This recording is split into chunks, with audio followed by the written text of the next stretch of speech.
Well, heading into crop tour this week, all eyes were on Illinois, considering USDA is currently projecting not just a record yield in the state, but smashing the previous record by 11 bushels per acre. And scouts saw crops that were impressive, including some record or near record yields on both corn and soybeans. But there were other things they were less than impressed with. As Pro Farmer Crop Tour scouts set out on day one in the east, it's an area that saw a jump start to planting this year. We started planting our beans on the 16th of April, finished on the 25th, started planting corn on the 26th, finished on the 30th, and we'd never been done planting that early before. Michael Valerie farms in south central Ohio. The early start was promising, but then drought set in. Our yields this year are going to be less than last year. We've basically had the top cut off of our crop by the fact that we've received about 5 inches less moisture than normal.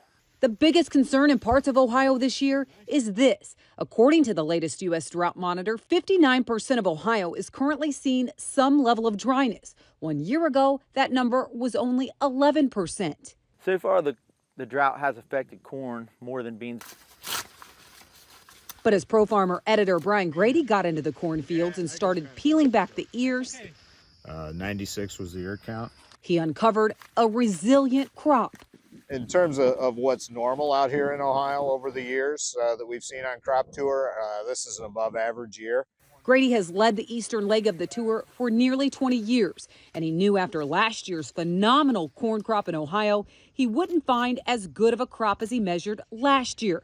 But he still thinks this year's corn yields could be in the top 3 for the state. When comparing it to last year, that was the record yield in the state and the gold standard, and just a phenomenal corn crop last year in Ohio. So probably not going to quite live up to those standards, but it's a very good corn crop here based on what we've seen so far. Grady says they've seen a consistent corn crop, but when it comes to Ohio's beans, this is going to be a pretty darn good Ohio bean crop out here. he's even more impressed. A heavily potted crop that has moisture in the 3rd week of August is probably going to yield pretty well, and I think that that's what we're looking at so far on our route. As the moon set and the sun peeked over the horizon on day 2 of Crop Tour, these scouts were already striding through Indiana fields, uncovering one of the better crops they've seen. If the trend continues and the other routes see what we're seeing, Indiana has potential for a record bean crop. And in the corn, ear after ear, the corn this morning has been really good. scouts also found high yield potential. On the routes I've been on in Indiana on the corn it's been pretty consistent. While the route did produce a couple anomalies, This isn't quite normal for all the weeds in here. There's a lot of giant ragweed in this field. those trouble spots were few and far between. USDA currently has Indiana's statewide corn yield projected at 207 bushels per acre, a 2% increase over last year, with beans at 62 bushels per acre, a 1.6% increase from 2023. And if you ask local agronomists, the stage is set for this crop to top last year's yields. I'd say we're better off this year compared to last year because we had that extended period of dry weather last year where I thought things were almost going to start dying in the field. Eat your Wheaties if you're going to pull these beans out. Mark Bernard's been scouting fields across the eastern leg of Crop Tour for 21 years. And this year, There's something 48, 49, 50, 51. he's measuring a monster bean crop in Illinois. That's kind of been the one problem. Illinois has really got some nice beans. It takes a long time to count them. He says the plants are loaded. As he traveled across Illinois closer to Iowa, the pod counts grew even more. As we're coming west, I think we're going to start to see pod counts increase, and that's what I've seen so far. But the scouts were less than impressed with Illinois' corn. One sample is 140 or second stop this morning. We just sampled this field and we're roughly 30 or 40 miles from that other spot, and this is 100 bushel better corn. Even with the problems in places, you can already see this ear is already fully dented, and it's a nice fat ear around. there are still parts of Illinois with a phenomenal corn crop growing in the field. It's hard to tell if it's going to be a record crop, but certainly things are set up for a record crop. I would say we'll end up in that 240 to 260 bushel range. I think overall we're going to be 20 to 30 bushel, which would be 10 to 15% above last year.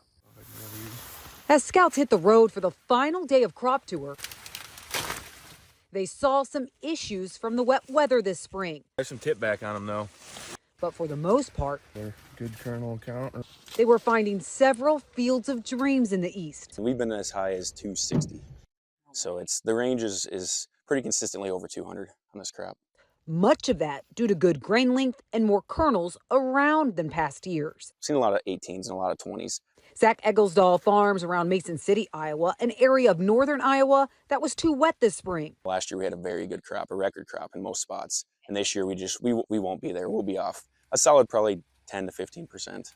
But in eastern and southern Iowa, the corn crop could be a record. I think the potential is there from what we've seen so far. 11 plants. Just like the first 3 days on the east, soybeans have been in the spotlight. Pod counts have been good. Yesterday our numbers were huge in Illinois and Iowa. These scouts didn't get into the trouble spots of northern Iowa that battled wet weather this spring, even forcing some farmers to take prevent plant. But from what they've seen, the garden spot just may be southeast Iowa this year. We've kind of been short of the last 3 years on rain. We've had okay crops, but we've been a little short. My best crop was 2018, and I really think I had the potential to have a better crop than 2018 right now. And while scouts did take their job extremely seriously this week, collecting a total of 3,300 samples of both corn and beans across Pro Farmer Crop Tour, we did manage to find some time to have a little fun. I'm on crop tour. Of course I take orders from Ty. That is not true. I'm on crop tour. Of course I make the guys still find the bougie bathrooms because I refuse to go in a soybean field. I'm on crop tour. Of course I tell the driver to turn after our intersection. Well, Crop Tour uses the same methodology year after year, but there's still a lot of questions and misconceptions every year. We'll tackle some of those in Chip's Corner next.